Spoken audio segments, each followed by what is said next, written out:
नमस्कार शेतकरी मित्रांनो. ज्यांना पी-एम किसानचा 23वा हप्ता मिळणार आहे, नवीन पुढचा हप्ता, ज्या शेतकऱ्यांना 21 आणि 22वा हप्ता जर मिळाला नसेल, तर त्या शेतकऱ्यांनी आता पी-एम किसान मोबाईल ॲप, गो ॲप या मोबाईल अशा ॲप प्रकारे आपल्याला मोबाईलमधील आपले प्ले स्टोअर आहे त्याच्यावर क्लिक करायचं आहे.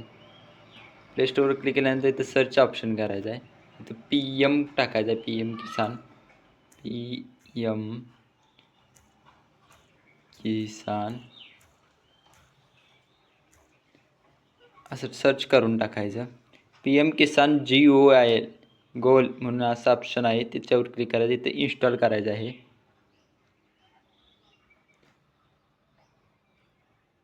अशा प्रकारे इन्स्टॉलेशन पूर्ण होईल. त्यानंतर आपल्याला इथूनच ओपन करायचं आहे.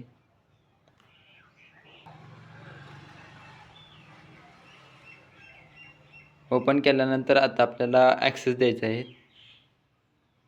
नेक्स्ट करायचं आहे. इथं लँग्वेज सिलेक्ट करायचं आहे. त्यानंतर लॉग इनवर क्लिक करायचं आहे. त्यानंतर आपल्याला बेनिफिशरी म्हणजे ज्यांचं हे नाही ऑप्शन नाही त्यांनी बेनिफिशरीला क्लिक करायचं आहे. त्यानंतर इथं मग आधार क्रमांक टाकायचा आहे आपल्याला.